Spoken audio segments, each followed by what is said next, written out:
November 22nd, 1944. 800 yards outside Frunhoven, Germany. Staff Sergeant Michael Chen watched through his periscope as the 88mm round screamed toward his Sherman tank at 2,600 feet per second. The physics were simple and brutal. That German anti-tank gun had already destroyed 2 standard Shermans in his platoon. Same distance, same weapon, 2 rounds each, both tanks burning. Preparing and narrating this type of story took us long efforts and hard work. So, if you are enjoying the story, please consider subscribing to our channel. But Chen wasn't sitting in a standard Sherman. He was commanding one of only 254 M4A3E2 assault tanks built by Fisher Body in Detroit between May and July 1944. A Sherman wrapped in 8 tons of additional armor. A Sherman that defied every lesson the Wehrmacht had learned about killing American tanks. The first round struck his glacis plate. The sound was like a church bell struck by a sledgehammer. The tank rocked backward on its suspension. Chen's crew froze, waiting for the penetration, the fire, the screaming. Nothing. The round had bounced. Deflected clean off 101mm of rolled homogeneous armor angled at 47 degrees. Effective thickness, 150mm. More frontal protection than a Tiger I. The German gunner fired again, this time at the gun mantlet, 7 inches of cast steel. The round sparked off into the grey November sky. A third shot. Another bounce off the mantlet. Chen could see the chalk marks his divisional intelligence staff would later draw on the armor. Impact points 1, 2, 3. The German crew was doing everything right. Perfect marksmanship at 800 yards. Textbook engagement. But the textbook was written for standard Shermans with 51mm of frontal armor. Not for this. The 4th round found the gunner's telescope opening, a gap in armor barely wide enough for a fist. The shell punched through, killed Chen's gunner instantly, set ammunition on fire. Chen ordered the crew out. They bailed through the hatches, uniforms smoking, ears ringing, alive. Behind them, their jumbo burned. But the German gunners had needed 4 perfect shots to kill a tank they should have destroyed with 1. 300 yards away, another jumbo from the 743rd Tank Battalion sat immobilized by an American mine, abandoned by its crew with 0 casualties. The Germans concentrated fire on the disabled tank to ensure it couldn't be recovered. 8 rounds. 8 88mm armor-piercing shots at 800 yards. 7 bounced. The 8th finally penetrated the right sponson, setting the empty tank ablaze. If you're enjoying this deep dive into the story, hit the subscribe button and let us know in the comments from where in the world you are watching from today. Before this tank arrived in Europe in September 1944, American doctrine accepted a brutal mathematics. The Sherman wasn't built to fight German heavy armor, one-on-one. It was built to be mass-produced. 5 Shermans for every panzer, 10 Shermans, 20. Overwhelm through numbers because you couldn't compete through armor. Tank crews called it the death sentence, written into their specifications. Standard M4, A3 Sherman, frontal armor, 51mm. Tiger I frontal armor, 100mm. Panther frontal armor, 80mm at 55 degrees of slope. The German 88mm gun could penetrate a Sherman's frontal plate at 2,000 yards. The Sherman 75mm gun needed to close to under 300 yards to have any chance against a Tiger, 3 football fields. That's the distance where American tankers could finally fight back. Everything beyond that was a shooting gallery, and they were the targets. But the M4 A3E2 changed the equation. Not through better guns. Not through advanced technology, through the simplest possible engineering solution. More metal, more thickness, more mass. The story began 8,000 miles from Frunhoven, in a basement office at the War Department in Washington, February 21, 1942. Michael Dewar of the British Tank Mission sat across from American ordnance officers and spoke with the careful precision of a man who'd watched too many Churchills burn in North Africa. Britain needed a heavily armoured assault tank, he explained. The Churchill was proving unreliable. Could America produce a heavier edition of the M4 Sherman? Front armor, 3.5 inches. Sides, 3 inches. The Americans listened politely and declined. Tank doctrine in the United States in 1942 held that medium tanks didn't need heavy armor. That was the job of tank destroyers and self-propelled guns. The Sherman was designed for infantry support and exploitation, not for slugging matches with German 88s. The British suggestion was filed away, interesting but unnecessary. 2 years later, that calculation looked different. By February 1944, American and British planners were finalizing Operation Overlord, the invasion of Normandy, the breach of Fortress Europe. Intelligence estimates predicted extensive German fortifications along the Atlantic Wall, concrete bunkers, anti-tank ditches, extensive minefields, and behind those defenses, panzer divisions equipped with Tigers and Panthers. The Wehrmacht had learned from North Africa and Italy. They knew exactly how to kill Shermans. The Army Ground Forces submitted a request. They needed an assault tank, something that could lead infantry attacks through prepared defenses, something that could absorb punishment from German anti-tank guns long enough for supporting armor to maneuver.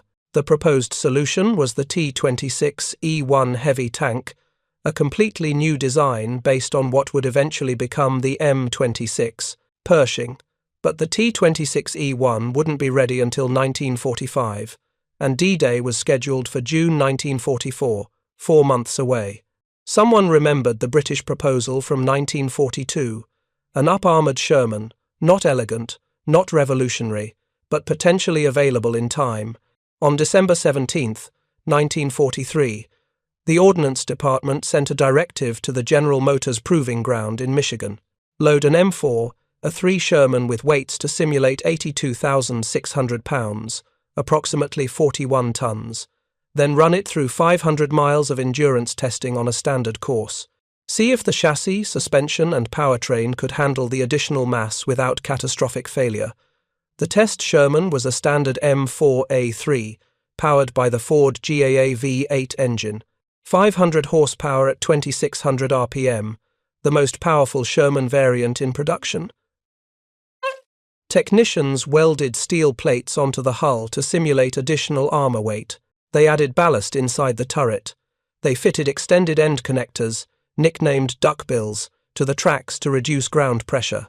The modifications increased the contact area by nearly 10%, keeping ground pressure at 14.2 pounds per square inch compared to 13.7 for a standard M4A3.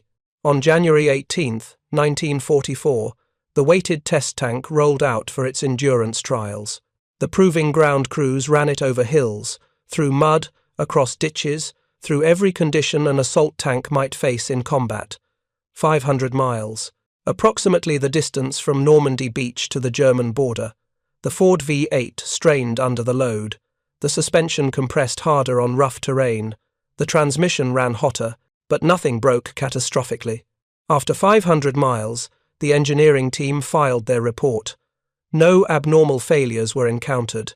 It therefore appears feasible to convert a medium tank into an assault tank with a weight of 82,600 pounds if only limited operation is to be encountered. Limited operation. The engineers understood what that meant. This wasn't a tank designed to drive 1,000 miles across Europe. This was a tank designed to smash through the first line of German defences and survive. A battering ram, not a cavalry mount. The concept was approved. On March 2, 1944, the Ordnance Technical Committee convened to review the proposal. They recommended the up-armoured M4A3 be designated medium tank M4A3E2.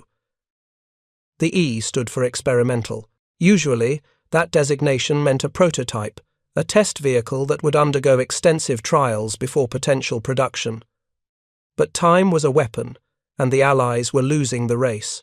The committee recommended production of 250 tanks plus 4 pilot vehicles for testing. Delivery deadline, August 1944, 3 months after D-Day, but potentially in time for the push through France into Germany. The proposal landed on the desk of General Gladion Barnes, Chief of Research and Engineering for the Ordnance Department. Barnes read the specifications, understood the tactical requirement, and saw the engineering compromise being proposed. An overloaded Sherman, 8 tons heavier than standard. Suspension stressed beyond design limits, reduced speed, limited mobility. Barnes made notes in his file, notes that would be discovered decades later by historians. We need it because we have been held up on the heavier tanks, and this is a stopgap. This M4 tank has the armor of the heavy tank and is very much overloaded. General Barnes is going to try to see that no more of these are built. A stopgap, a temporary measure, not the solution anyone wanted, but the solution available in time. On March 23, 1944, limited procurement of 254 units was approved. The contract went to Fisher Body Corporation in Detroit, Michigan. The Fisher Tank Arsenal, also known as Grand Blanc Tank Plant, a General Motors automotive body fabricating facility that had been building M4 Shermans since April 1942. Fisher received the contract with unusual terms.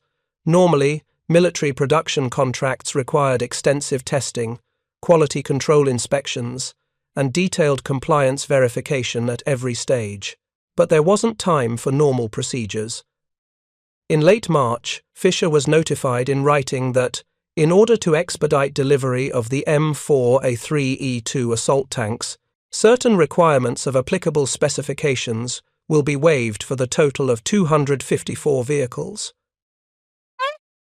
Translation: the US government trusted Fisher to build these tanks correctly without the usual oversight. Build them fast, build them right, and we'll inspect them after they're finished. If they don't work, we'll still pay for all 254 experimental vehicles. It was a calculated risk. The Army needed assault tanks in France by late summer. Fisher needed freedom to move quickly without bureaucratic delays. The engineering challenge was straightforward in concept, complex in execution. Take a standard M4A3 Sherman hull. Weld additional rolled armor plate to the frontal glacis and sponson sides. 1.5 inches of additional thickness. Increase frontal protection from 64 mm to 101 mm. Increase side protection from 38 mm to 76 mm. But welding that much additional armor created problems. Heat from the welding process could warp the base armor, creating stress fractures that would fail under ballistic impact. The welding seams themselves were potential weak points. German armor-piercing rounds could shatter welds, opening gaps for penetration. Fisher's metallurgists and welders spent weeks developing procedures to minimize heat distortion and ensure proper fusion between the base armor and the additional plates. The differential housing, the cast steel structure at the front of the tank that housed the transmission and final drives, needed to be completely redesigned. A standard M4A3 differential housing was 90 mm thick at the front. The M4A3E2 version was 140 mm. That additional 50 mm couldn't just be welded on. It had to be cast as a single piece to maintain structural integrity. New foundry patterns, new casting procedures, new machining to fit the existing drivetrain components. The turret was the most complex challenge. Fisher engineers based their design on the T-23 medium tank turret, a vehicle that never entered mass production but had a larger turret ring diameter than standard Shermans. The T-23 turret was designed for the 76 mm M1 gun. Fisher adapted it for the 75 mm M3 gun because the primary mission of the assault tank was infantry support, not anti-tank combat. The walls of the new turret were 6 inches thick, 152 mm. Front, sides, rear, all the same thickness. Equal protection from all angles. For comparison, a Tiger I had 120 mm of frontal turret armor and 80 mm on the sides and rear. The jumbo turret was more heavily armored than a Tiger. The gun mantlet, the cast steel shield that protected the gun mount, was 7 inches thick, 179 mm. It was a massive piece of cast armor with complex curves to deflect incoming rounds. The casting alone required specialized foundries capable of handling pieces that size without defects. Air bubbles, shrinkage cracks, or inclusions in the casting would create weak points. One lucky German shot finding a flaw could negate all that protection. The commander's cupola on top of the turret gave the tank commander a 360-degree field of view, 6 vision blocks, armored shutters that could be opened or closed. But the cupola also created a vulnerable spot. The junction between the turret roof and the cupola base was only 1 inch thick. German tank hunters with experience targeting Shermans knew to aim for commander cupolas. Fisher engineers accepted the risk. The assault tank commander needed visibility to coordinate infantry support. Some vulnerability was the price of effectiveness. Inside the turret, space was cramped. The 75mm M3 gun, the gunner, the loader, and the tank commander all squeezed into a space dominated by the massive interior armor. Ammunition racks lined the turret basket floor, 89 rounds for the 75mm gun, though most assault tank crews loaded less to reduce fire risk. One hit that penetrated and sparked off the interior armor could set ammunition on fire, and then the turret became a crematorium. The powertrain remained unchanged. Ford GAA V8 engine, 500 horsepower. But 8 tons of additional armor meant the M4A3E2 weighed 38,100 kilograms, 42 tons.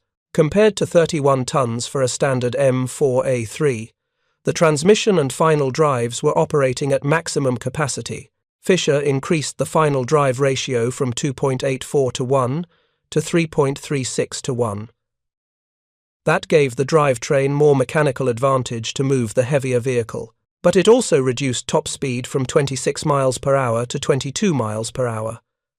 4 miles per hour slower doesn't sound like much, but in tank warfare, speed is survivability.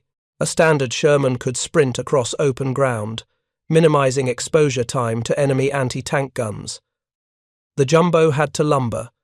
Crews would learn to compensate through tactics, use terrain for cover, advance under smoke, let the armor do its job while the faster Shermans maneuvered. The suspension was the system most stressed by the additional weight. Sherman tanks used vertical volute spring suspension, VVSS, large coil springs mounted vertically, connected to bogies that held the road wheels. The system was designed for 31 tons maximum. Now it was supporting 42 tons. The front bogies, carrying the heaviest load from the thick frontal armor, were operating beyond their engineering limits. Fisher engineers ran calculations. The suspension would work, probably, as long as crews didn't abuse it. No high-speed cross-country movement, no jumping the tank off terrain features, careful driving over rough ground. The suspension components, especially the springs, would need frequent inspection and replacement. In combat conditions, mechanical failure was when, not if, extended end connectors, the duckbills, helped distribute weight across a wider track area. The overall track width increased to 20.1 inches. Ground pressure stayed manageable at 14.2 pounds per square inch. For comparison, a Tiger I had 15.7 pounds per square inch. The jumbo could cross softer ground than a Tiger. Production began in May 1944 at the Fisher Tank Arsenal. The first 40 M4A3E2S rolled off the assembly line that month, 110 in June. The final 104 in July. Total production, 254 tanks. Each one hand-built with additional quality control because there was no room for error. An armor plate that cracked under stress, a weld that failed under impact, a casting with internal flaws. Any of these could kill a crew that thought they were protected. Serial number 50326, registration number USA 3 082923, was the first completed M4A3E2. On May 19th, it arrived at Chrysler's tank laboratory in Highland Park, Michigan. Technicians brought it up to the latest production specifications, fully loaded it with ammunition, fuel, and equipment, measured and weighed every component, and photographed it extensively. The official photos showed a tank that looked like a Sherman but wasn't. Bulkier, more angular. The thick armor changed the profile. On June 8th, Tank 50326 was shipped to the Tank Arsenal Proving Ground for endurance trials. 400 miles of test operation, hard driving over rough courses designed to break vehicles. Result: 1 broken spring. The suspension was operating at its limits, exactly as predicted, but it was holding together, barely. Aberdeen Proving Ground in Maryland received Tank 50326 on June 26 for ballistic testing. The Army needed to know exactly what this armor could withstand. Live fire tests with captured German weapons, 88mm anti-tank guns, 75mm high-velocity guns, various ranges, various angles of impact. The results were documented but classified. American tankers would learn what the jumbo could survive by surviving it. The first M4A3E2 tanks arrived at the New York port on August 14, 1944, 2 months after D-Day. American and British forces were still fighting through the Normandy hedgerows, grinding forward against German defensive positions that turned every field into a killing ground. The bocage country of northern France was perfect terrain for defenders. 8-foot-tall earthen berms topped with thick vegetation, creating natural mazes that channeled attacking tanks into predictable kill zones. On August 29, the 12th Army Group was informed by the War Department that 250 M4, a 3E2 assault tanks had been released and would arrive in the European theatre of operations in September. Too late for Normandy, but potentially in time for the drive across France and the assault on Germany's western border. The first 128 jumbos arrived in France through the port of Cherbourg on September 22. Dock workers and Transportation Corps soldiers stared at the tanks as they rolled off the Liberty ships. These weren't the Shermans they'd been handling for months. These were something different, heavier, more imposing. The thick armor was obvious even to non-tankers. Distribution began immediately. The tanks were issued to specific units based on tactical requirements. Tank battalions that would be leading assaults, breaking through fortified positions, spearheading armoured columns. Not every unit got jumbos. There weren't enough. Only the formations expected to face the heaviest resistance. On October 14th, the U.S. First Army received the first 36 M4A3E2s. 15 went to the 743rd Tank Battalion, 15 to the 745th Tank Battalion, 6 to the 746th Tank Battalion. These were independent tank battalions, not permanently attached to any specific infantry or armoured division. They could be assigned wherever they were needed most. Mobile firepower and protection for infantry assaults. The crews who received the jumbos were sceptical at first. Tank crews in Europe by October 1944 had learned not to trust promises. They'd been told the 75mm gun was adequate. It wasn't, not against Panthers and Tigers. They'd been told Sherman armor was sufficient for a medium tank. It wasn't, not against German 88s.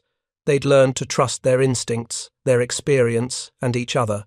Not doctrine, not reassurances from officers who didn't ride in the tanks. But the jumbo was different, and the crews recognized it immediately. Staff Sergeant Thomas Riley of the 743rd Tank Battalion walked around his newly assigned M4, a 3E2, running his hand along the thick frontal armour. He'd commanded standard Shermans since North Africa. He'd survived 3 tanks destroyed under him. He'd watched friends burn. He understood exactly what this additional armour meant. "It's a brick," he told his crew. "Slow as hell, can't outrun anything. But it'll take punishment." He tapped the glacis plate, the metallic sound dull and heavy. "This is 4 inches thick at 47 degrees. Effective thickness, 6 inches. Tiger can't go through this frontally." Not at combat ranges. His gunner, Corporal David Zimmerman, was less impressed. "Still got the 75. Can't kill a tiger with this gun." "Don't need to kill tigers," Riley said. "We're assault tanks, infantry support. We take the first hits, draw fire, let the 76s and Fireflies maneuver for flank shots. We're the shield. They're the sword." The tactical employment of the jumbo was formalized quickly. Whenever American tank formations advanced against expected resistance, the M4A3E2s led the column. Point tank. First vehicle into danger. The thick armor that made them slow also made them survivable. They could absorb hits that would destroy standard Shermans, giving the lighter tanks behind them time to identify enemy positions and return fire. It was a brutal calculation. The jumbo crews were expected to get hit, planned on getting hit.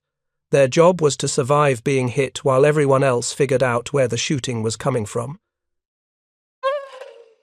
The army called it assault tank doctrine. The crews called it drawing fire. The Germans called it target identification.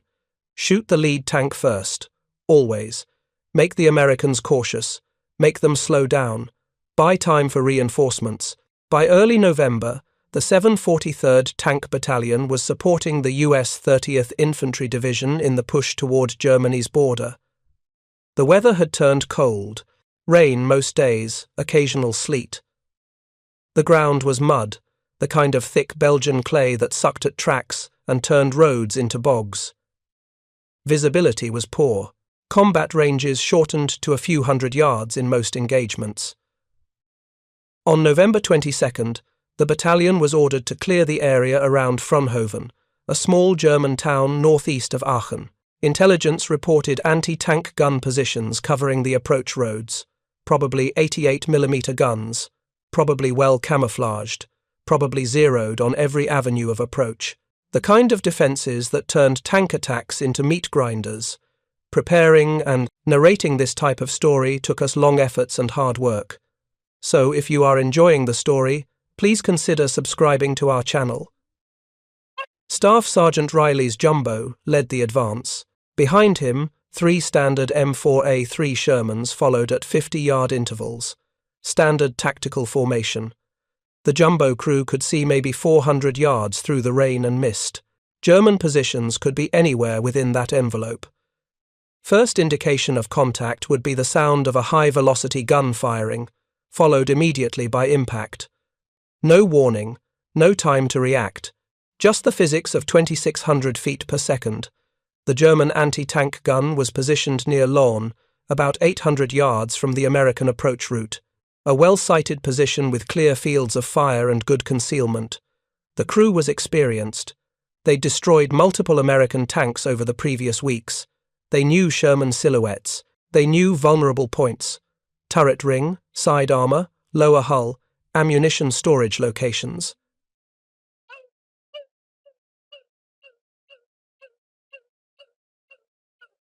They watched Riley's jumbo advance through their optical sight. Range, 800 yards. Deflection? Minimal. The tank was coming almost straight at them. Perfect shot geometry. The gunner centered his crosshairs on the glacis plate, the large flat surface angled back from the bottom of the hull. Standard aiming point. The loader slammed an armor-piercing round into the breech.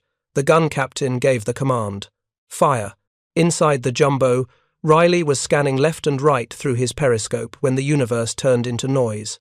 The sound of an 88mm round hitting 4 inches of armor at 800 yards isn't like anything else in combat. It's louder than artillery. More violent than an explosion. It's the sound of massive kinetic energy transferring into steel, all in a fraction of a second. The tank rocked backward. The crew was thrown against their seats and restraints. Riley's vision went white for a moment, then cleared. He did an impertinent pretend. Immediate damage assessment. Fire? No. Smoke inside? No. Wounded? No. The intercom was working. Everyone okay? Responses came back. Driver okay? Gunner okay? Loader okay? Bow gunner okay? They'd been hit and nobody was dead. That wasn't supposed to happen. Riley keyed the radio to the tanks behind him. Contact front. Anti-tank gun. Approximate bearing 090. Range unknown. We're hit but intact. Deploying smoke.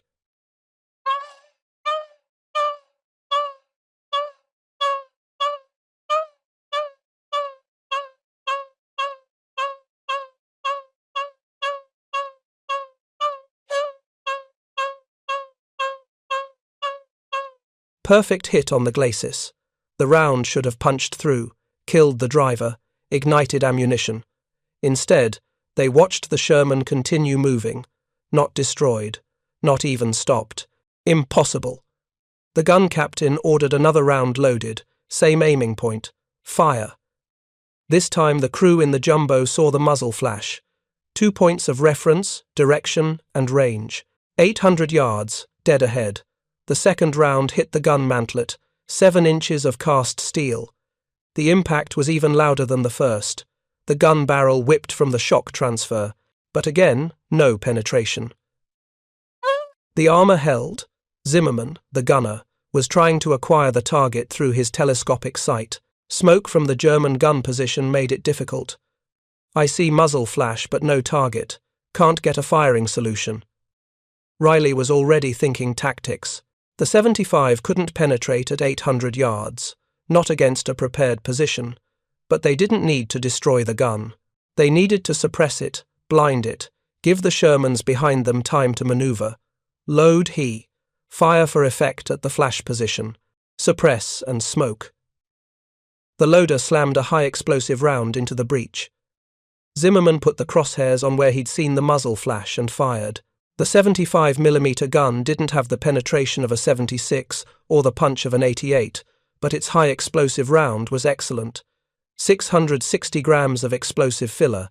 The round detonated near the German position, sending shrapnel and blast across the gun crew. Behind Riley's jumbo, the 3 standard Shermans were already moving. 1 left, 1 right, 1 staying center for supporting fire. Flanking maneuver. Basic armor tactics. Use the point tank to fix the enemy position, then maneuver for killing shots from the sides, where armor is thinner and angles are worse. The German crew fired a 3rd time. Desperation now. They understood what was happening. American tanks were maneuvering. They had maybe 30 seconds before flank shots started coming in. The 3rd round hit the mantlet again. Another bounce. The jumbo's thick armor wasn't just stopping rounds, it was deflecting them at angles that sent German steel spiraling harmlessly into the mud. But the German gunner was skilled, experienced, and accurate. The 4th round found the gunner's telescope opening. A gap in the armor, perhaps 3 inches across. The shell punched through, fragmented inside the turret. Zimmerman died instantly. Shrapnel wounded the loader and Riley. The ammunition storage caught fire. Riley screamed into the intercom, "Bail out, now!" The crew evacuated through the hatches. Driver and bow gunner out through their overhead hatches in the hull. Riley and the loader out through the turret hatches, pulling the wounded loader between them. 5 seconds from the order to bail until everyone was clear. Behind them, their jumbo burned, ammunition cooking off inside, turret hatches blown open by internal explosions. But they were alive. All 5 crew members survived. Wounded, ears ringing from the concussion, traumatized, but alive.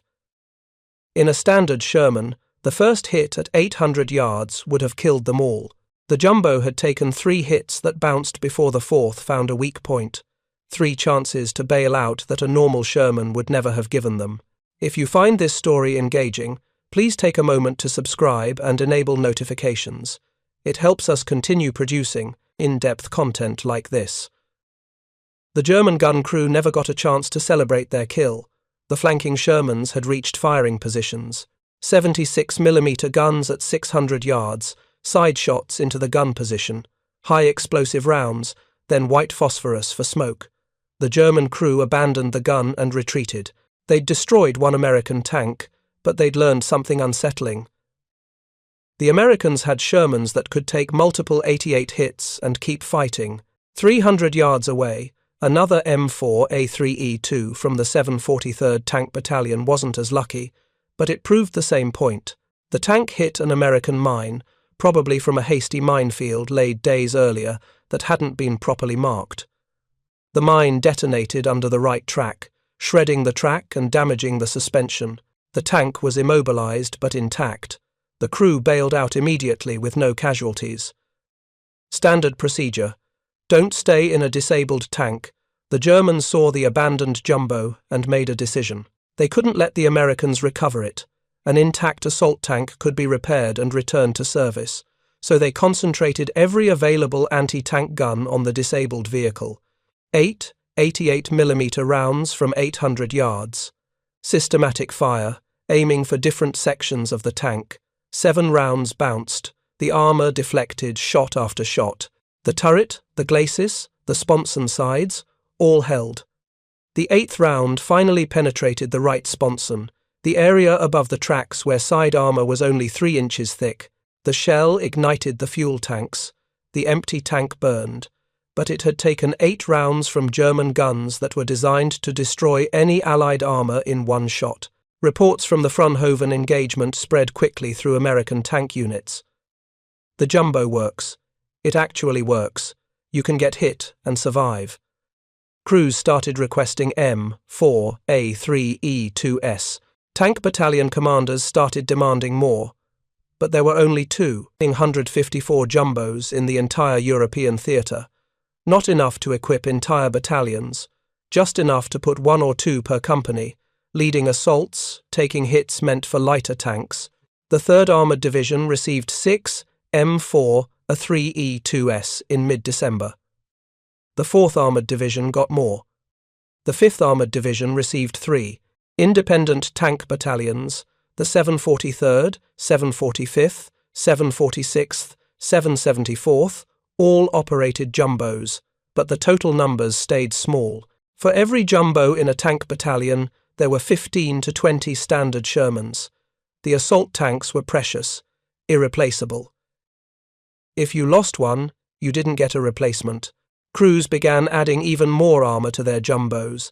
Sandbags on the glacis plate, spare track links welded to the sponsons, wire mesh and camouflage netting to protect the sandbags from small arms fire. Some crews used concrete, pouring slabs 4 to 6 inches thick across the frontal armour.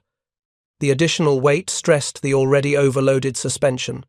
Front bogies failed regularly, springs broke, but the crews accepted the maintenance burden because every extra inch of protection meant better survival odds. In some cases, the concrete armour was so thick it blocked the bow machine gun.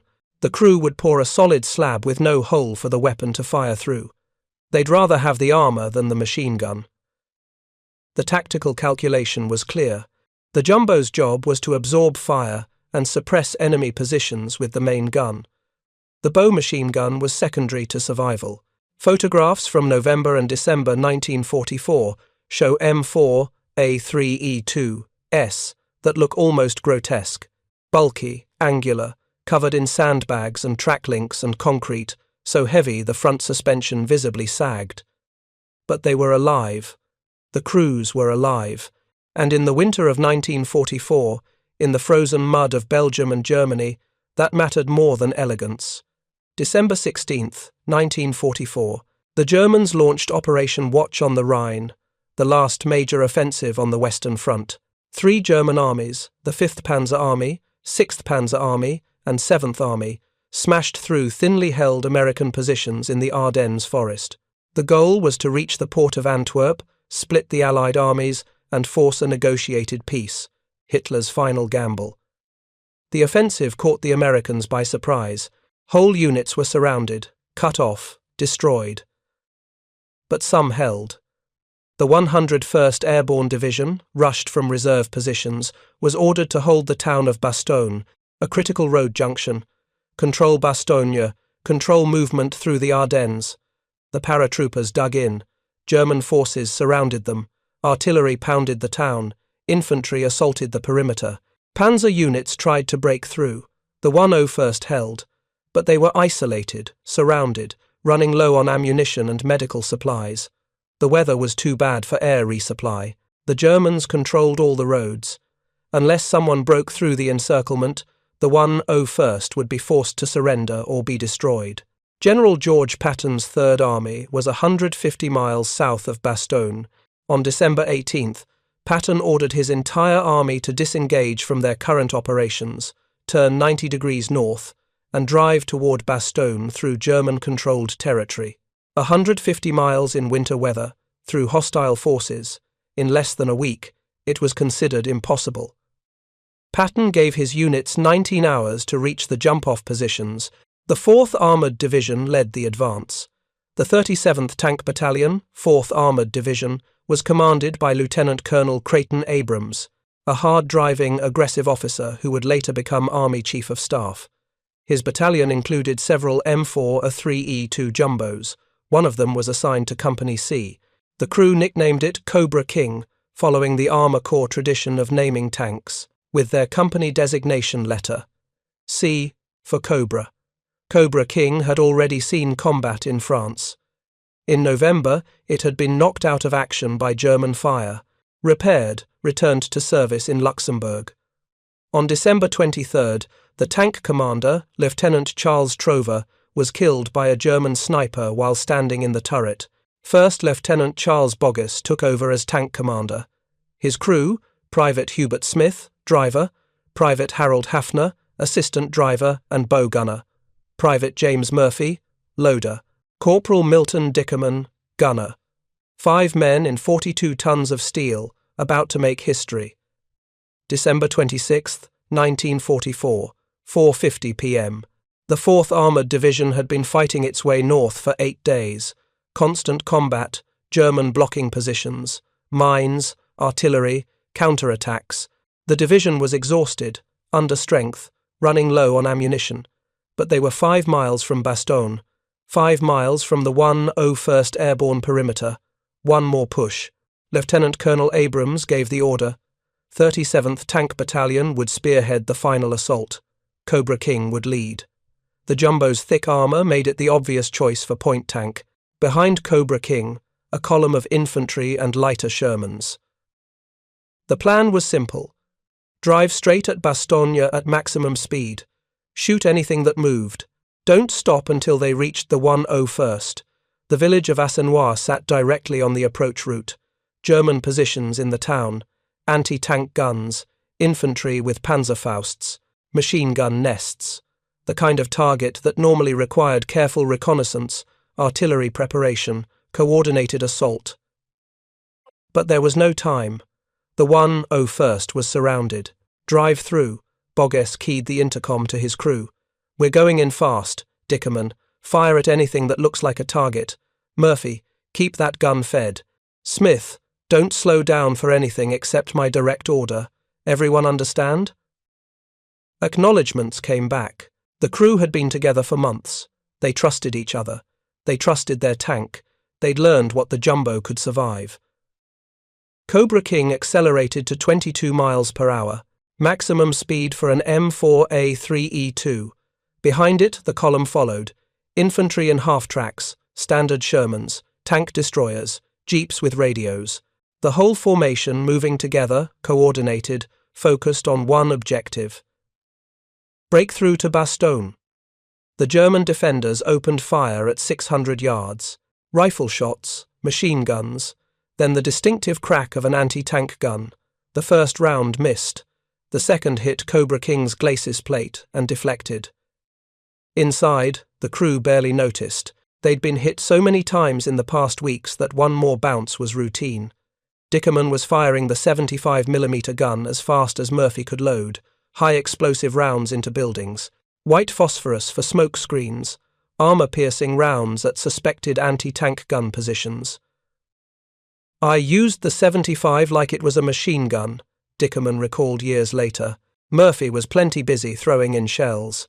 We shot 21 rounds in a few minutes, and I don't know how much machine gun stuff. The Browning .30 caliber coaxial machine gun beside the main gun was firing continuously. Tracer rounds, walking up building walls, through windows, across streets. The .50 caliber machine gun on the turret would have been firing too, but the tank commander position was inside the turret in combat. No exposed gunner. The heavy machine gun stayed silent. Cobra King smashed through Assenois at full speed. Behind it, the column followed, infantry dismounting to clear buildings, supporting armour engaging targets. The village was chaos. Smoke, fire, explosions, the sound of tracks on cobblestone streets. But the column kept moving. Don't stop. Don't give the Germans time to organise a coordinated defence. On the far side of Assenois, Boggess saw American soldiers. Men in winter gear, helmets marked, with airborne insignia, crouched behind a pillbox engaging German positions. But the Germans had been infiltrating American lines, wearing captured uniforms, speaking English, creating confusion. Trust nobody. Verify everything. Boggess ordered Smith to stop the tank. Hafner, the bow gunner, kept his .30 caliber trained on the soldiers. Boggess opened his hatch and stood up in the turret, sidearm drawn. One of the American soldiers walked toward Cobra King, unarmed, hands visible. He approached the tank, looked up at Boggess, and said, "I'm Lieutenant Webster of the 326th Engineers, 101st Airborne Division. Glad to see you." The siege of Bastogne was broken. 4:50 p.m., December 26, 1944. Cobra King was the first tank to reach the surrounded paratroopers. Behind it, the relief column was streaming through. Supplies, ammunition, medical personnel, the 101st could hold. Patton had kept his promise. Photographers captured the moment. Cobra King sitting beside the road, crew standing in the turret, infantry gathered around. Someone wrote, "First in Bastogne," in chalk on the side of the tank. Then someone added Cobra King underneath in smaller letters. The image was distributed to newspapers. The assault tank that broke the siege, the Sherman that couldn't be stopped. American industrial might meeting German desperation and winning, but the war wasn't over. Bastogne was relieved, not secured. The Germans continued attacking the perimeter for days.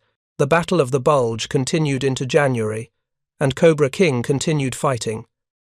The crew received orders to remove the chalk inscription, operational security. Don't give the Germans information about which units were where. The chalk weathered off in the rain and snow of the Ardennes winter. Within weeks, Cobra King was just another tank in the column. In early 1945, ordnance depots in Europe began field-modifying M4, A3, E2, tanks with 76mm guns. The assault tank concept had proven itself, but crews needed better anti-tank capability. The 75mm was excellent for infantry support, but inadequate against Panthers and Tigers. The 76mm M1 gun could penetrate German heavy armour at longer ranges. The modification was straightforward.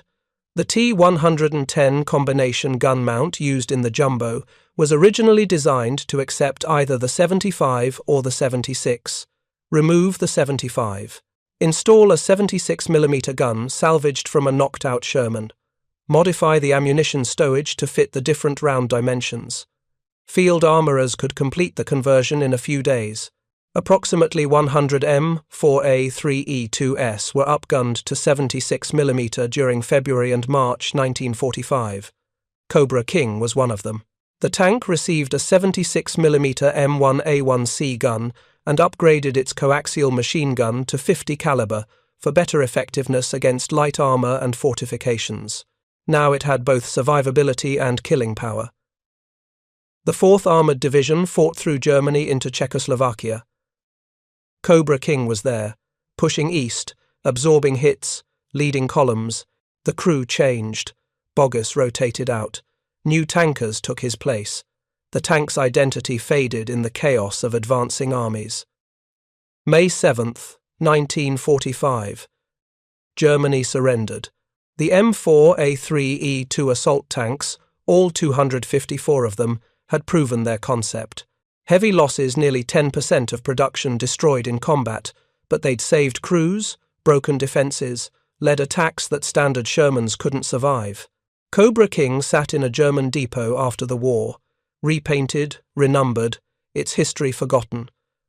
For decades it stood on display at various bases, just another Sherman. In 2008, historians matched serial numbers and confirmed its identity, the first tank into Bastogne. Now it rests at the National Museum of the United States Army. The Jumbo wasn't elegant engineering. It was desperation, welded steel, and math. 8 tons of armour bolted onto a chassis never designed to carry it. A stopgap that worked because sometimes the simplest solution, more metal between you and death, is enough. Thank you for watching. For more detailed historical breakdowns, check out the other videos on your screen now, and don't forget to subscribe.